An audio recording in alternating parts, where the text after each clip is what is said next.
You're watching Capitol View, Sunday morning talk focused on the political scene in Arkansas. Welcome back to the program. Joining me now, former Arkansas Governor Asa Hutchinson, candidate for the U.S. presidency. Good to see you. Thanks, Roby. I think this is the first time I've had you on set since you've announced for president. So we've done an interview, but you were in New Hampshire or somewhere. So I've been around since we were last together, and so it's great to be back in Arkansas.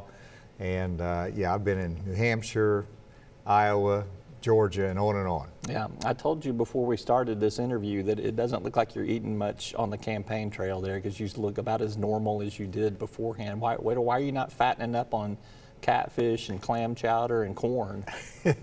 Well, I'm probably not eating as healthy as I would like, but I'm still getting exercise, and that's a key part of it. All right, I got to get one question out of the way to begin with, because everybody asks you this question. Why are you staying in this race when you are polling as low as you're polling and when you are not registering for some of the debates? Well, it is a question that's asked, and I tell folks that we evaluate every day as to the strength of the campaign, whether we have the support that's needed, and I get encouragement every day. But whenever you look at the polling numbers, I visit with Governor Johnson, former governor of New Hampshire, and I asked for his political wisdom, and he said, New Hampshire folks do not even begin deciding until after Thanksgiving. And so it's still, you've got to put it in perspective. These early states, they're late deciders, and so you might be in point A in the polls now, but it's going to shift, it's going to move, and that's been the history of these early races. Secondly, you've got to look at the instability of the race this year. Yeah. The fact that next year is totally unpredictable. So you got to file, you got to be on the ballot if you're going to be in the opportunity to win. I'll give you a theory that I have been floating here, and that is obviously the race will be fluid next year, as you're alluding to. That would certainly center around the current frontrunner, former President Donald Trump, and his legal woes that are out there. That legal calculus could change with one verdict and throw everything into an absolute frenzy.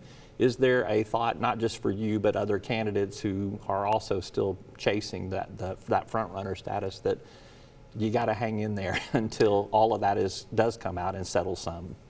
Well, that's true. That's true. Whenever you're looking at next year in March, whenever voters in Arkansas will cast their ballots for president, that's also the beginning of multiple trials and the beginning of more facts coming out. And it's a sad time for America when we have to go through this, but it puts the Republican voters in a very big bind because they don't know what's going to transpire after they vote that's going to shake up the race again. And so you got to be in there, and there's, one school of thought is you've got to make sure that you're nice as can be so that if Trump falters, you're going to be the beneficiary of those Trump votes. I believe that you've got to actually be clear as to the risks that we have with his candidacy, and that gets me in a little bit of trouble, but somebody's got to say it. Somebody's got to say it. You and Chris Christie are the only two that are saying that.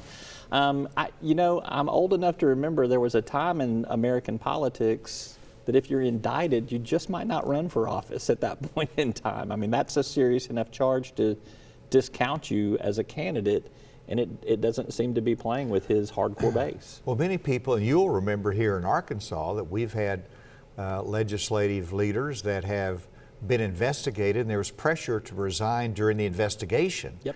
And I said no, but if they're indicted, then I would ask for their resignation, and that's the pattern has been followed. And here you've got 4 criminal indictments, and I have said that he ought to step aside, not because there's not a presumption of innocence, just because let's put the common good above your personal candidacy.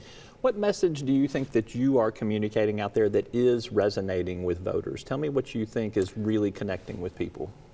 Well, and whenever I talk to voters in Iowa, New Hampshire, it's telling them what we've done in Arkansas, the consistent conservative record, lowering taxes, leaving a surplus, balancing a budget, creating 100,000 jobs, leading in computer science education. that resonates with them. And then I tell them my breadth of experience internationally and national security, head of the DEA, those issues, and they say, wow, we didn't know all that about you. So it's the layers, it's the depth that resonates with them. And then it's about, as one farmer in Iowa said, Asa, you're running for President of the United States and you seem normal. So normalcy actually is a benefit in the campaign. All right, the times have changed for sure. All right, let's talk a little bit about what happened this last Tuesday night. There were some elections in some other states. There were some messages sent. I don't think that it's a predictor of what's going to happen a year from now, but it does probably shape the races a little bit and some messaging a little bit. What was some of your takeaway from what happened in Ohio, particularly on the abortion issue that was there, in Virginia, where the Democrats held on to their majorities, Andy Beshear's in Kentucky, although they still down ballot Republicans were very strong in that red state. Kentucky, you're running, the Republicans running against an incumbent governor, and so it's not necessarily a surprise in a close race that Andy Beshear wins. But it was a missed opportunity. And then you had the greatest disappointment was Virginia, with the hope to pick up a Republican legislative body. Instead, we didn't win that and we lost the other one. So that was a setback for both Governor Youngkin, but also it was a wake-up call. And there's two theories about it. I mean, the national media is saying we're losing these races because of the abortion question. Right. And I think it's deeper than that. I think that when I talk to people, they're frustrated with the leadership of the Republican Party and the direction of it, and they've been a lifelong Republican, but they are just frustrated. And so I think it's a combination there, but that latter tells me that we've got to straighten up our own act. We got to get our party together so we can prove that we can govern and that we can lead effectively, and it starts with the presidency of the United States. What do you think should be the Republican general message on abortion? I mean, there's obviously a lot of different viewpoints within the Republican Party, but it was on the ballot. It has been discussed as a potential swing issue for some independent voters and some moderate voters. What do you think the message should be on abortion? How should it be communicated? Should it be a national should there be a national ban on abortion, or should it be a states' rights like the Supreme Court decided? Well, first of all, it needs to be communicated in terms of compassion and understanding of difficult pregnancies or problem pregnancies. And so that's how we need to work on the language better. Secondly, it's about pro-life solutions after the child is born, and making sure that we have proper investment in maternal health care and prenatal care. So those are things that we ought to be talking about more. When it comes to the question itself, most importantly, be authentic. And everyone knows my conviction. I'm pro-life. I believe that life is in the womb. You ought to have reasonable protections there, as well as reasonable restrictions. And so that when you express it that way, I think that you can move on. The answer to your question is that it will be left with the states. Yeah. As a practical matter, it will stay in the states because you're not going to be able to build a consensus in Congress. All right. Former Governor Asa Hutchinson, candidate for U.S. President, thank you for being here with us. Thank you, Roby. We'll talk some more before the campaign is over, before you drop out or win the nomination, one of the two. So, all right. We're back with more right after this.